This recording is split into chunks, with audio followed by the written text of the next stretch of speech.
And welcome on back, everyone, to, as always, a long hiatus between Streaming with the Mouse episodes. It's very hard when Disney Plus doesn't put a lot of things out. We will talk about that, though.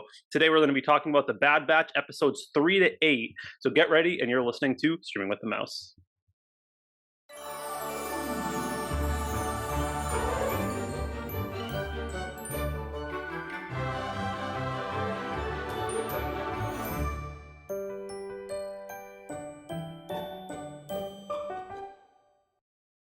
And welcome on back, everyone, to episode 144 of Streaming with the Mouse. My name is Clifton Paul Robinson, and joining me, as always, is my co-host, my carousel. I don't know how to put this, but oh wait, we can do it because you said it yesterday. The Black Widow to my Hawkeye. I'll use that one today. Megan, how are you doing? I'm good. I'm tired. And my body hurts from walking around DC and walking into 10,000 steps before noon. Very impressive. I know. 10,000 steps before noon. But it's been a while. Lots of things, life, and also just the lack of stuff on Disney Plus. And people will probably be like, well, there is stuff on Disney Plus that you could talk about. We could have done Black Panther. We could do a lot of things. There's a lot of shows on Disney Plus that we just don't watch. And that's fine. That's part of the podcast. It's like if you had a Netflix podcast and tried to do everything Netflix. It's impossible. And it's also just sad to keep up with because they cancel everything.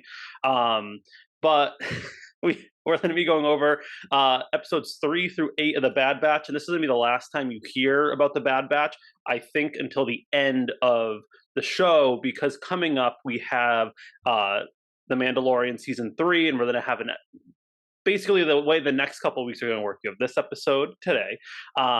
Next week, you're going to have a Percy Jackson recap episode, which is going to tell you everything Percy Jackson related news-wise, because they have finished filming, and basically now it's all in the post process. And we're going to do a Mandalorian season 3 preview. So what happened with The Mandalorian from season 1 to now? If you haven't watched Book of Boba Fett, we'll fill you in on some things you're going to be confused by if you just jump into season 3. Like, why is Grogu back with Din? Yes, that was solved in a random spin-off show. But we do have some news. And the first thing, so we have two cancellations. We actually have a lot of cancellations. So Disney really pulled a Netflix and just the chopping block went. Have you ever watched Big Shot? Neither have I. That has been canceled by Disney Plus after season 2. The John Stamos-led show was doing well, honestly, review-wise. IMDb had a 7.5 out of 10, which is user ratings. Rotten Tomatoes critic score was 78. I just don't think it got the exposure that it needed. I don't think we don't really do these shows. So that was canceled after 2 seasons. Impressive it got 2 seasons altogether, to be 100% honest. Second one, The Mighty Ducks Game Changers, canceled. You look shocked, but I know you haven't watched it. And that is why. And again, decent scores on general audience, 7.3 out of 10 on IMDb, Rotten Tomatoes critic score of 87, Google users 80% positive ratings. I just don't, my personal opinion with film and TV, not film, just TV, you can comment also, sports TV shows doesn't work. I'm so sorry to say. The only ones I can think of are like Friday Night Lights, but we haven't been able to like recreate a sports show with a dramatic grouping of this for so long. Any comments? I'm trying to think. I don't know. I don't think so. I don't know, man. I feel like Riverdale should count. Yeah, that's true. I'll count Riverdale. Well, okay, so one thing. Other than that, the Mysterious Benedict Society got canceled. I just don't think they really invested enough into that show's. Disney Plus has an issue with publicizing. They don't do well saying, hey, look what we have now on this. But yeah, so that's been canceled. The next big thing, so as people know, with general film and things, numbers get released every quarter. And so a big thing, and Megan, you can comment on this if this is good or bad. Disney Plus lost 2.4 million subscribers last year. Is that good or bad? I imagine it's not great, but how many did they gain? No, they lost. So They lost that's a to good point. Disney. And this is my rant on media literacy because people love the like punch you headline, and it makes Disney Plus look terrible. However, and people that don't, so I'm a headline reader. I am 100% a headline reader. So I was reading this, but I actually decided, okay, why? Like they haven't really put out a lot of stuff. Maybe that's why.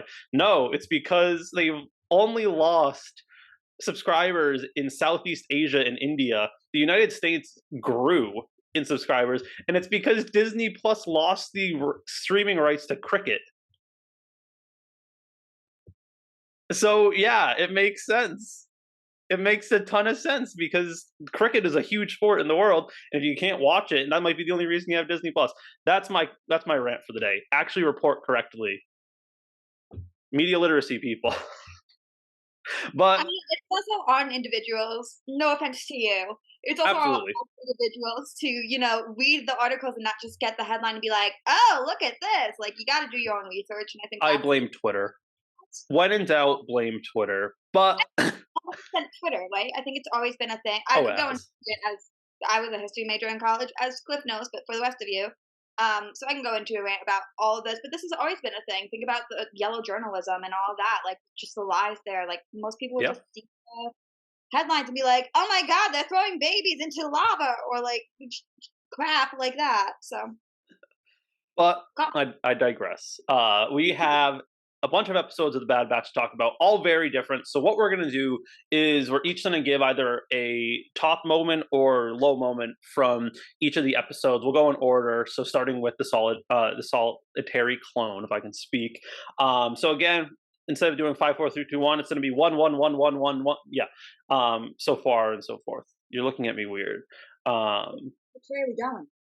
we're going to start with episode 3 and go down the list. Philosophy. Okay, Yes. cool. So episode 3, the solitary clone, and this was Clone's battle against separatist holdouts. And just to give a quick recap, this was with Crosshair teaming up with Commander Cody.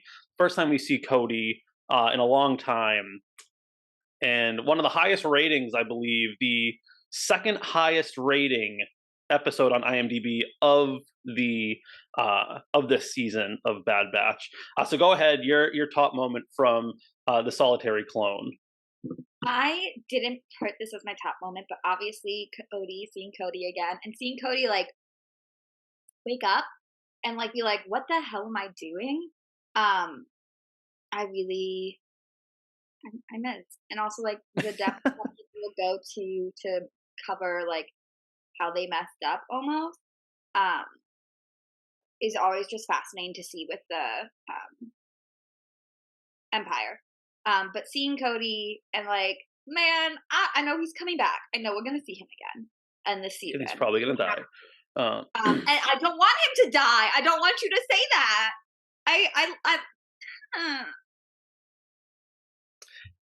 Yes, I think with this episode, this was a great episode after the first two, after Spoils of War and Ruins of War, which was really just one long episode, if we're being honest. But the Solitary Clone really shows, in my opinion, the reason why Crosshairs is finally starting to realize how much he messed up with his choice, where he went from being someone that's like, that had his group, while he was kind of the exile of the Bad Batch, he was still a family member of them.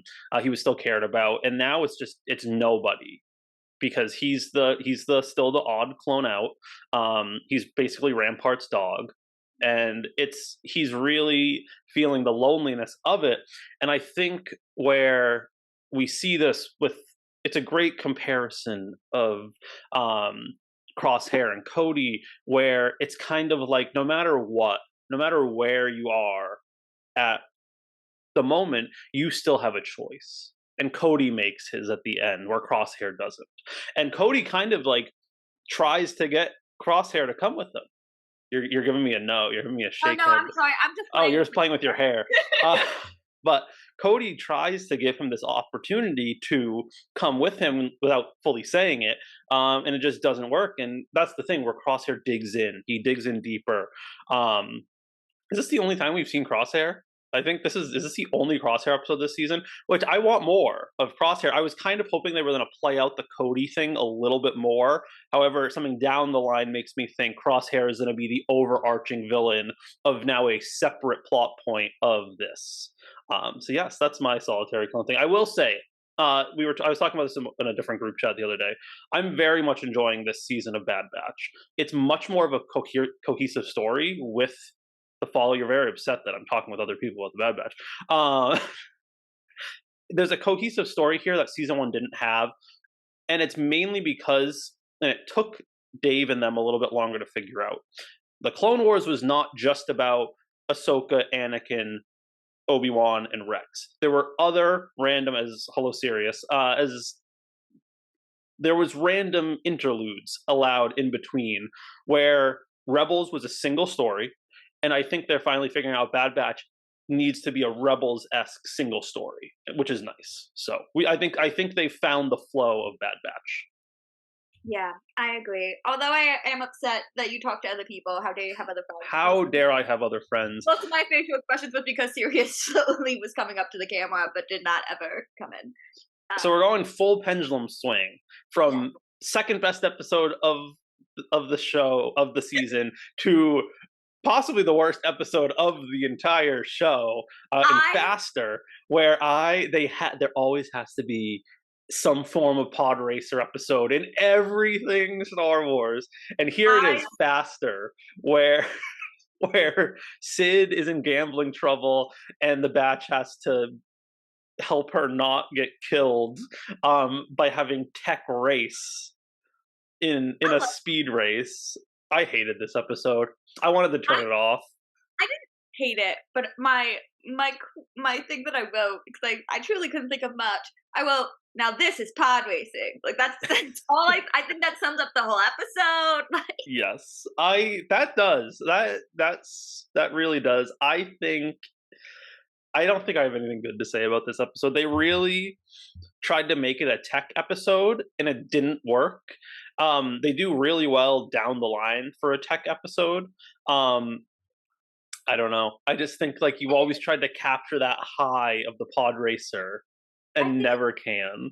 I think it did capture tech well though. Like I think it did like really give He us was in his element. Yeah.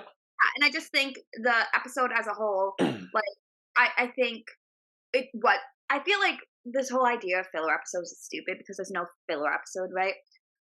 It's they Technically all everything that's not the original trilogy that's in the timeline, like in the movies, is filler. Technically. yeah, technically. So like, but like my whole thing in my head is like every single episode gives us more about the characters and is a foundation to like whatever's going to happen later.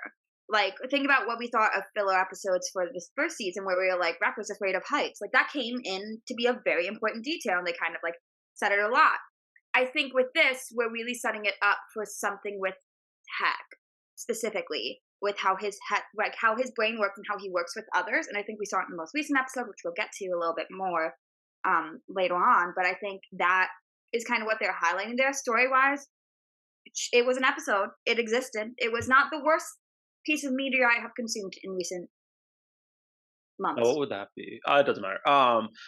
No, I will say two good things about this actually, but also like no one. I don't even know if you were at this point. No one. There's so many. A few select Star Wars people that were kids can kind of talk about the filler episode where Star Wars: The Clone Wars was on Cartoon Network, and they spent so long releasing episodes in between, and we were stuck with the Yoda episode where he was on the planet with Asajj Ventress and like four clones. That was like the filler episode of the century because it was played every day, and that was all you had for the Clone Wars. I don't know if anyone else remembers that, but So I do remember that because I it did was watch. terrible. I was Um, so sick of that episode by the end of it. I'm that's ready not to skip it on rewatches at this point. there's a difference between that being like a No, I literal know. episode because like they didn't have content and like in the like wide way like Yeah, there's no such thing. I hate the term filler episodes because like it's not a thing. Like you're getting important information about the characters that the creators want to. exactly. I will say so. My two good things. So, Ernie Hudson was the voice of Grinny, who is the mob boss basically. And he is very famous. He is Winston in Ghostbusters. So I had to say that one. Do you watch Ghostbusters? No, that's No. okay. And the second one is the droid was played or voiced by Ben Schwartz. Oh, I know So him. you do for Parks and Rec, John Ralphio. So that's my two good things for this. Uh, oh, actually, no. This next one is the lowest rated. Entombed. I liked this one. That was the That was the one where they're searching for that ancient treasure I yeah, mine was literally my comment for that with is just like Fee. I love a good treasure hunt, fun adventure. I think that was just like a fun episode. I don't get why it wasn't well liked. I thought they did. I mean, this is the filler episode. Let's be 100%. This technically, I know you just had your little rant. Um, but Not what the was also fun, just Sam Riegel was in this as Catch. Uh, Sam Riegel. I don't know what you know him from, but he's Critical Role. He's one of the voices and D&D oh, players for Critical Role. Um, on TikToks about I that thought recently. the power source was really cool. I thought that added such an interesting form of lore that we don't know the answer to with Yes. those giant bronchiosauruses. It really reminded me of Horizon Zero Dawn on this.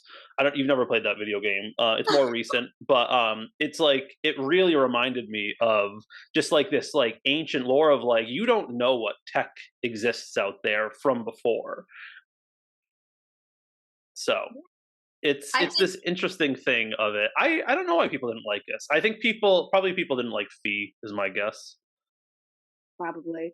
I think to the filler comment, it's not a filler episode. It gave us important information about characters, and like we got to see them. Because like I mean, think about your real life. Like you don't have filler episodes in your real life, you Oh, people. I Like absolutely do. I absolutely install no, filler episodes. no, your life, Absolutely. every single thing leads you to where you go. So like you might think I thought I was in a filler episode for freaking 3 years in Virginia, but like that led me to where I am now. No, that was And a like spin-off. That was your spin-off your show. spinoff, it was terrible. I highly don't recommend. But like there's no filler episodes. It's just giving you important information about the characters in like less high stakes environment. Though this is a high stakes environment. We got four more. We got four more That's all right. episodes. I'm just gonna. I will leave you on that top one. So, this one, I don't think the plot was there, but it was this episode wasn't about the plot. This was about the character, where the Bad Batch helps save a former Jedi, still a Jedi actually, with the way they were. And we get the return of is it Gunji? Am I saying it right? I Of think Gunji, who is the Wookiee Jedi from the Clone Wars, who is a youngling. We saw him build his lightsaber up until, and we didn't know what happened after. And it's basically a Kashyyyk episode where they help Gunji, they free him, and then help him with the Trandoshans to help free the people. A great look of Kashyyyk. We haven't seen Kashyyyk in a while, and it's interesting to see Kashyyyk before Jedi Fallen Order. yeah, Because we're seeing how it's starting. That's that to me, other than Gunji, I really enjoyed seeing how Kashyyyk is turning into this horrible place because the Empire is really just exploiting the resources and then the trust of the Wookiees in that part. But just so fun to see Gunji back and alive. We're seeing more and more Jedi survive. I mean, we know that roughly, I think it was 10,000 Jedi survived the Great Jedi Purge. I think that's the number they gave us. Maybe it's less. Maybe I'm trying to remember how many Jedi were remaining. Um, but like the thing is, when there's that many Jedi, of course, a large number that survive. But how long do they survive after? That's the real thing. Yeah, your turn. I know what your top choice from this is going to be. I just love Gunji. He is my boy. I when I saw him in the trailer, I think I quite literally screamed. I think I literally everyone did. my baby survived. And then like I like sub to that. It's just like seeing a Jedi because I don't think we've seen a Jedi in the show right yet. Since the first episode, and it was Kanan. Oh But that's Order 66. So yeah. yeah, and of course it's Dave Filoni. We need anything he does. We need freaking Order 66 in it. But other than that, like seeing that we haven't seen any Jedi who survived, and just seeing Gunji and seeing how he reacted to the clones and the Bad Batch at first, and like that immediate like it reminded me of Kanan when he meets Rex and them. Yeah. And I just think it was really like it's just beautiful. I'm just really happy he lived. I'm very worried about the other ones because they probably didn't, but we got Gunji, and he's very cute, and I love him. Yes. It's obviously that's a Chekhov's gun right there, where we're gonna need to return to Gunji. Will we see him this specific season? Probably. You try not to leave the gun unfired before the end of the season, but we shall see. Do you want to do the next two as an arc, as like a Yeah, boom boom? So the clone conspiracy and truth and consequences. Um, wow, this might be. I think clone conspiracy. I'm going to call it the clone conspiracy arc. Might be one of my favorite pieces of Star Wars, mhm, like media in a long time. And that's not against anything because obviously I love a lot of things Star Wars, but holy crap, they really delved into the issues. And I've wanted Imperial Senate for so. This is such like a Star Wars nerd thing to say. yeah, Star Wars is great when it's political, and this is as good as it gets because we had action and politics. I still think a live action Senate show would be so good, especially during the time of the Empire or during the time of Chancellor Valorum when everything's a powder keg with Palpatine trying to get everyone against him. But we see the return of Senator Chuchi, who was a young representative when we were first introduced to her in Star Wars: The Clone Wars, where George Takei's character tries to start a race war on a planet and ends up dying, and she takes over as the senator. Um, Basically the clones start to actually question everything. So it seems like the clone chips are starting to wear off, and they're starting to realize all these things are happening. And someone pointed this out really well. I think you're going to really like this, where Chuchi is trying to make a like retirement bill for the clones, and they're like, "We don't want that. We want work." And she's like, "What about after? What about when you're too old to fight?" And people are like, "Think about Obi-Wan Kenobi's show, where you have the 501st Trooper begging for money on the streets, where nothing happens. They just get kind of discarded." But yeah, the clone conspiracy, where they're trying to get rid of the clones. Something is happening, and now people are trying to defect. And we even see Palpatine, which was crazy. And we see, as always, Palpatine get his way. But I, yeah, go and I ahead. think You can add in. I've been talking for a while. so. I think what I loved most about there's like three things that I think really stood out for me for this episode. I think the politics and seeing the government work, obviously, like we talked about that with Andor, but not on the podcast, just like personally, or maybe we'd also talk about it on the podcast. Was I here at this point? I think I was. Probably. And then also seeing like the first seeds of rebellion start forming because it's still like we have to remember like it's still really early in like after Order 66. Hmm. We're maybe what a year out, if that. It's still so recent, and some people are just kind of figuring out like maybe what was I was told is not what actually happened, and I think we see that with not only the clones but some people in the political world in the Senate, and I think that's great. I think I'm trying to think of how to word this one. I think Palpatine gave us a master class in this episode in how he was able to do everything he did.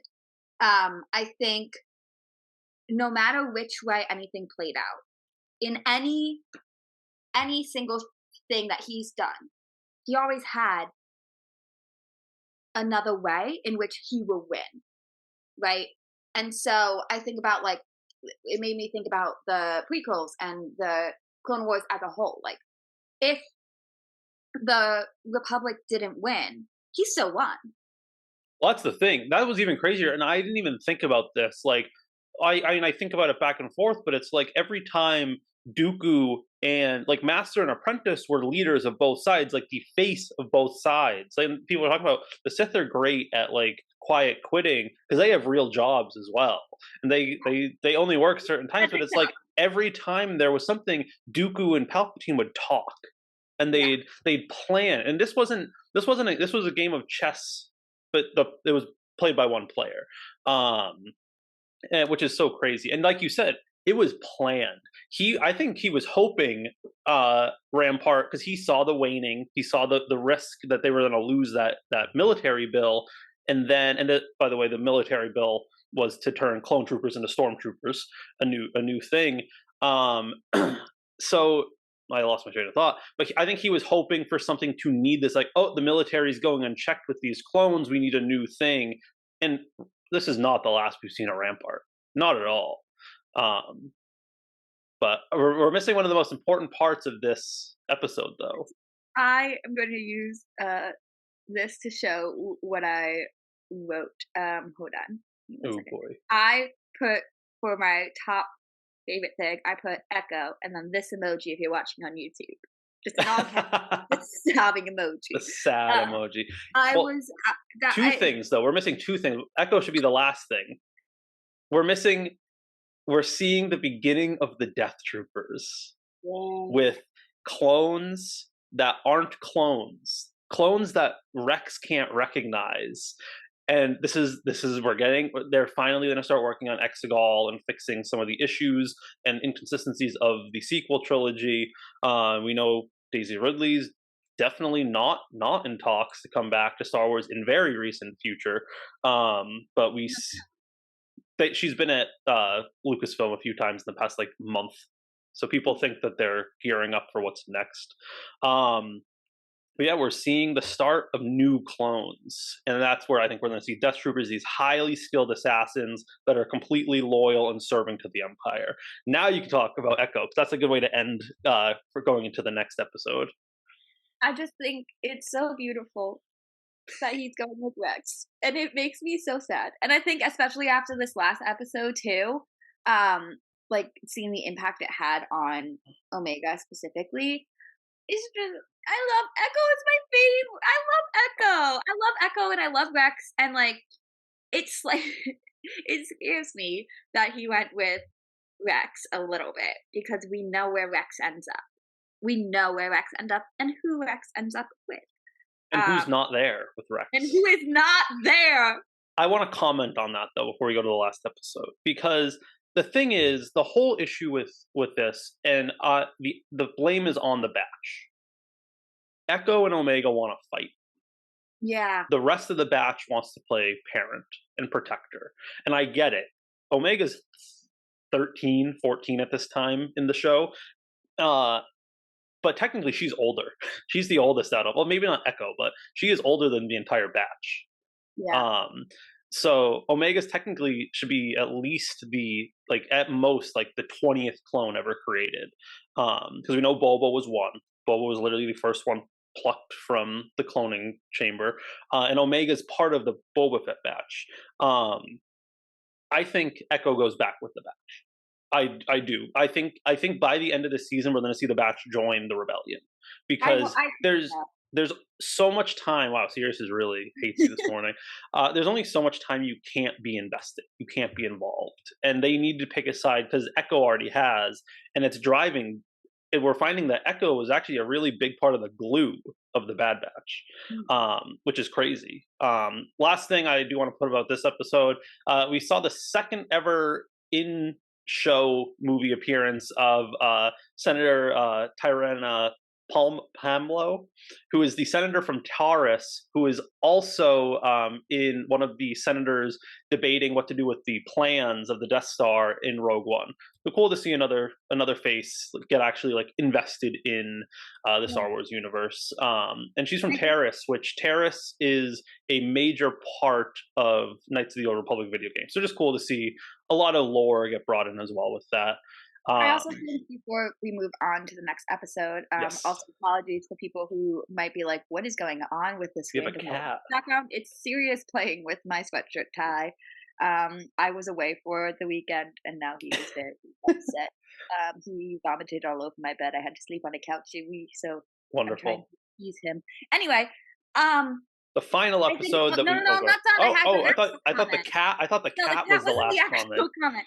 No, I think it's also, like, it's part of the Star Wars reluctant hero storyline that they love so much, right? Hmm. So I think, like, we know Omega wants to fight. We've seen that with her conversations with Echo thus far, and we know Echo, obviously, he left to fight. So I think it's gonna I think this season ends with them, like, actually, like, being like, "You know what? F it.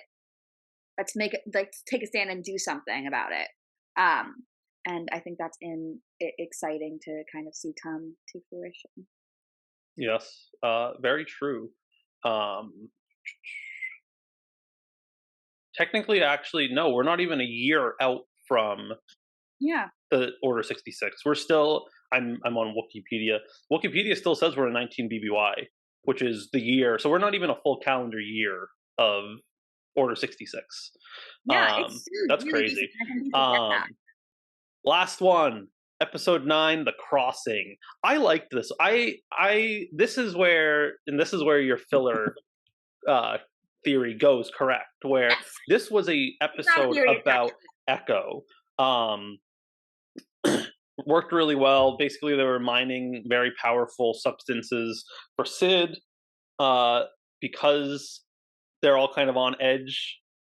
Their ship gets stolen. They're all blaming each other. They mainly blame Wrecker, and Tech is just not getting it, basically.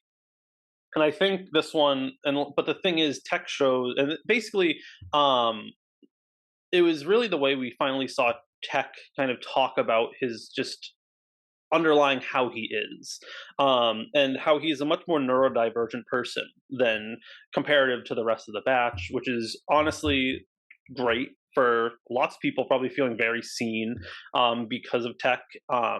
But showing that while he doesn't have always the emotion or the talk for it, he does show things through his actions. Like he really yeeted himself into the cave as soon as Omega fell, and just like getting to use his own side of things. Where I saw a theory where people think that Sid paid someone to steal the ship because she's getting back at them for something, which would be interesting. But overall, just I just thought like yes, it wasn't like groundbreaking, but it was incredible just to see. It was finally time to show Tech's character development because like Hunter will not change. Hunter is who he is.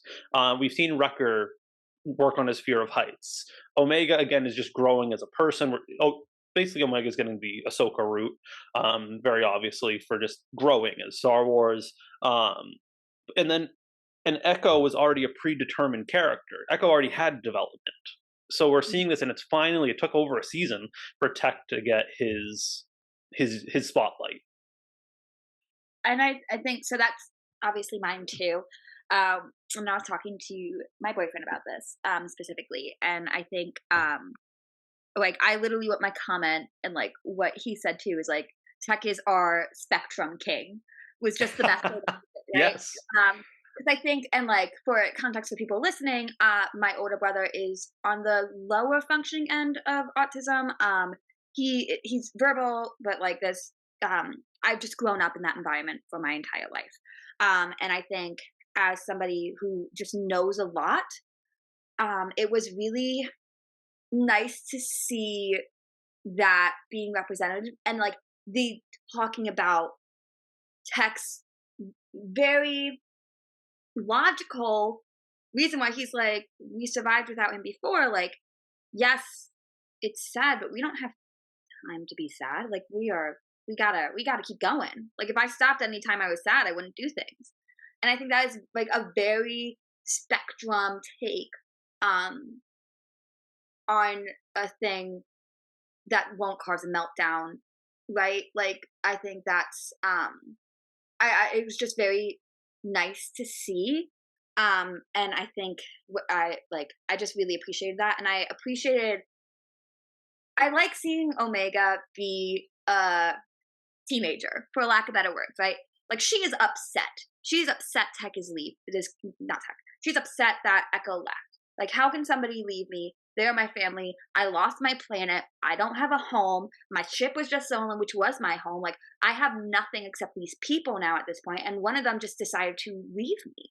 Even though she logically understands why he left because she agrees. She wants to fight too. But how can you leave her behind? Like, Homegirl got a little bit of abandonment issue, right? A little bit. A little bit. A lot of And it. I think, it's nice seeing tech respond to that, but, like, if we're being fully honest, Hunter and Wrecker did not help her either in this No. episode, right? Like, they were not comforting people, um, because they also have the same approach in that tech has, but tech is just more, like, not tech is not empathetic in this specific case, which is a very spectrum Mhm. take when you got stuff to do. You gotta, like, so Yep. I just really appreciated it, especially with like my background and my knowledge. This week. Absolutely. No, I thought it was a very well done thing, and I did get it partially not spoiled. I don't think you can spoil this episode. I saw a lot of talk about this prior to the episode, and it was really just it was all good. Like people felt very seen. People felt very like, oh, something finally, a piece of Star Wars finally gets me. Because let's be honest, Star Wars doesn't really delve into the neurodivergent area other than maybe like droids or like C3PO, but that's not there's not a connection there. Like, I don't love that eh, uh statement just because that's making people on the spectrum no, yeah, not human. no, I So and that's the issue. That's what I'm saying. The issue yeah. is no. I'm saying that's an issue of it where tech finally gives people a way to actually And I think identify and like feel a connection to. sometimes with like with the Star Wars bros specifically, Oh, why do we need this? Why do we need this? I think we always forget the power that seeing yourself in media, and especially I think like we're getting better with a lot of things, and like in like visual diversity in Star Wars, but like yeah, neurodivergence we don't get diversity, that like in a lot of media, like it is rare. I think in like I have dyslexia pretty severely, right? I Percy think Jackson will help you with that. Percy Jackson. Oh, so excited to talk about that. Percy Jackson as a kid was the book that like made me be like, I'm not stupid. And then like as an adult, I've read one other book with somebody with a lead as a dyslexic Yeah, or with a disability, and like that book was a I loved it. It was my little dumb romance book, and it was great. Um, but like though, like I don't you don't get a lot of that. And if you do get a lot of that, it's the same issues for indigenous and black people. Most of the literature and most of the content out there until recently is about how terrible it is to be that identity and the struggles you face. Like you can go through things and like still be successful with those things, but you still need to be represented. And I think Star Wars did a great job showing that today. Not today, but in this episode specifically, that like showing like without even saying it, like you can have these things and still help change history. And oh, I think for me, especially, it was just really nice to see in a very um, big franchise because we don't like think about other big franchises. We don't see it. no. Well, also, and I'll end on this comment where the same Star Wars bros that are saying we don't need this are also the ones that say don't make Star Wars political. Uh, Yeah, so like let's not. if any of y'all listen, I want to make this I don't take any of what they that say is seriously. stupidest crap I've heard in my entire life. This is political. What are you on? What are you watching? I would like to watch what you are watching. I would love that sort of like lack Blind? of media literacy to No, just like be like, yeah, not even lack of media literacy. I think it's just lack of being aware of what you are like where you are in the world. It's the same people being like, "Oh, like the world has got too political recently." What are you talking? No, like that's look at history. Like, what are you doing? People are stupid sometimes. okay, but that's the Bad Batch. As we went down that rabbit hole, so basically the way there are X amount more. I think Bad Batch goes to 15 or 16 episodes. We will recap down the line all of those episodes together, the same way we did this. Mandalorian's coming up. We'll see you next week. We'll see you back here next week for Percy Jackson, everything Percy Jackson. Megan, you got to do the social media stuff. Let's see if you remember. Got to Okay. keep you on your toes. Okay. You can follow us on Twitter, which I guess I can no longer say as long as it's around because we're really still here. It's been like We're six really months. sticking with it, yeah. But you can find us on Twitter at Stream the Mouse, not streaming, stream. Stream. And you can find us on Instagram at I'm not logged in still. I'm logged into my work one. Hold on. At Streaming with the Mouse. Streaming with the mouse. See, I was about to say it. At Streaming with the Mouse. I promise you, our social media will get better. I have been lacking with that. That's on me. Maybe not Twitter because I just I don't know Okay. if Twitter is. But Where yeah, can they I find mean, you on sorry, Twitter? I'm a little all over the place today, y'all. You can find me on Twitter at Megan2298. And then you can find me on Instagram at underscore Megan underscore Brown 96. Again, that is a private account, but if you follow me, I probably will allow. And you can follow me at CP Robinson81 on anything. And we will see you next week for Percy Jackson. For Megan Brown, my name is Christopher Robinson signing off. See you next week, and may the force be with you.